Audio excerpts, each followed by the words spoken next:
first movie review of 2025. Let's do this. I should grow.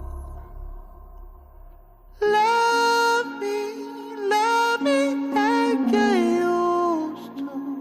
Love me like you used. Hello, my fellow YouTubers and subscribers, and welcome to my latest movie review, where today I review We Live in Time, the new romantic drama movie directed by John Crowley, written by Nick Payne. Not the Nick Payne who's my friend, I wish, but another Nick Payne.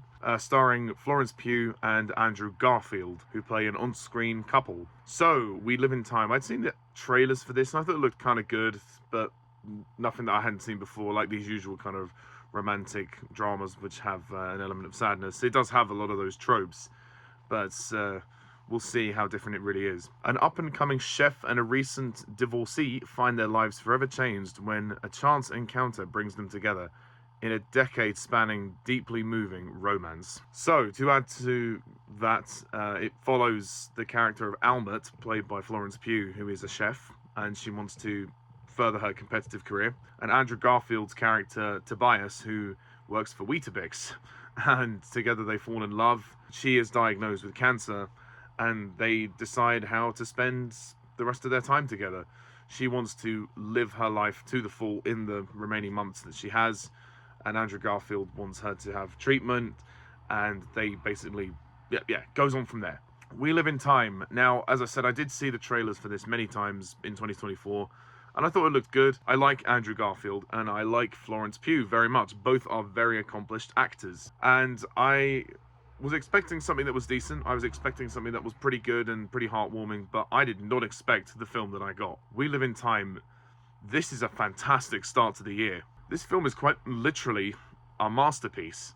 I never expected it to be this good. Wow.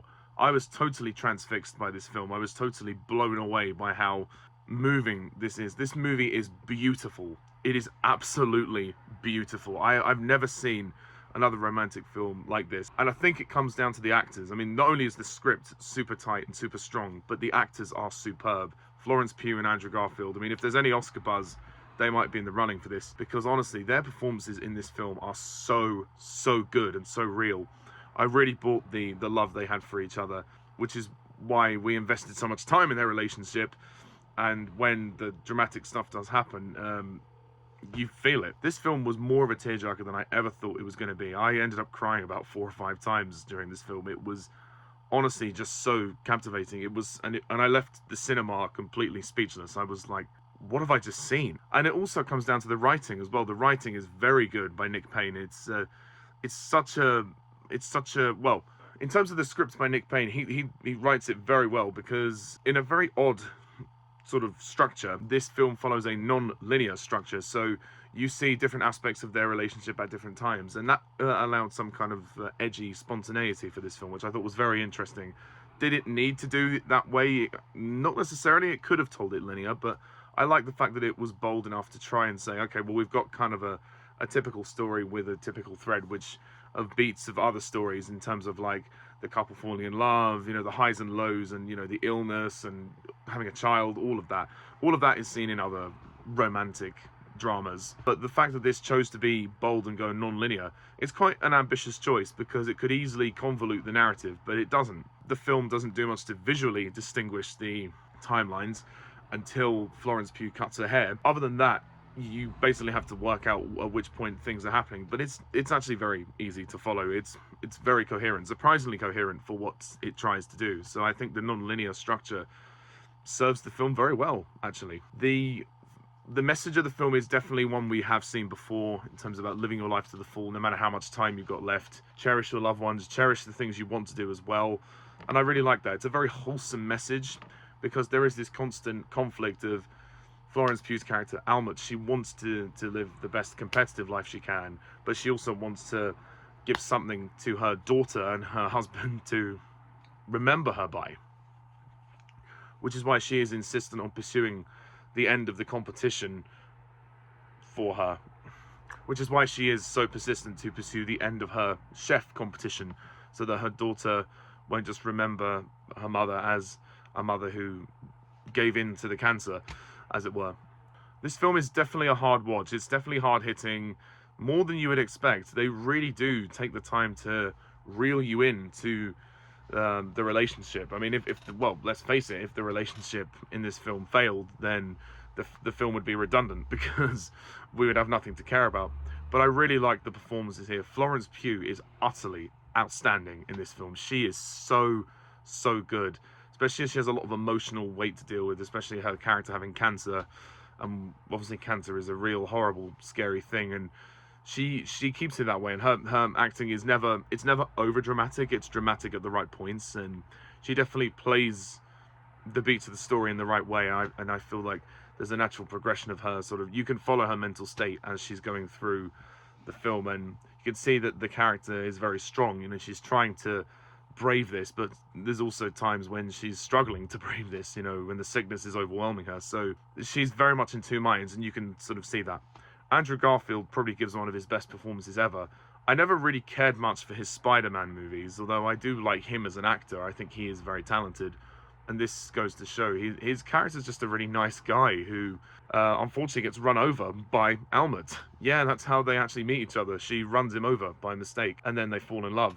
This film is funny. It'll make you smile. It's uplifting. It's heartbreaking. It's charming. It's a very emotional film. It's a mixture of different emotions, and I honestly loved it. I really did. The music score was also beautiful. I don't know who composes it, but whoever does, that music score was utterly beautiful, and I think it helped elevate the emotion, because again, as I said, I cried during this film. I really did. It's definitely a very powerful film, and the third act as well is also very powerful. When we come to the natural end of the story, you kind of know where the end is going to go, but you sort of forget that it could be a predictable ending because of the way it's executed. This film is just beautifully executed, and it's such a realistic portrayal of this situation that I feel like I know these characters. I feel like they're friends of mine almost. It sounds a bit strange to say that, but you know what I mean? You sort of get so immersed into it that you kind of forget that it's a film. It's really quite interesting, and all the sort of cancer stuff is handled very sensitively. I have to say, they don't linger on it too much. They basically just say to her she has ovarian cancer, and then that's basically the springboard for the plot to then go and do what it needs to do. Yeah, because obviously every cancer is different. So I appreciated that it wasn't fully about the fact she had cancer. It was more about what does she do with her life now, and how does she choose to spend her life with the guy she loves and her daughter. So the film did make me laugh a few times. There's quite a funny moment in a petrol station. I shan't give away any spoilers, but there's a very funny scene in a petrol station which involves them two and a couple of other characters. Overall, this is a really well-directed film. This is a beautiful film, and if the rest of the year is like this, then we're in for a very good year of film. If I had any flaws, I can't really think of any. At the moment, I think this is a very nearly flawless movie. And if you were to ask me if I had any nitpicks, I'd say it takes a bit of time to sort of get into the movie in terms of the structure of it, because it's non-linear, so you have to kind of like pay attention at the beginning to understand where we are at which point, because some people who aren't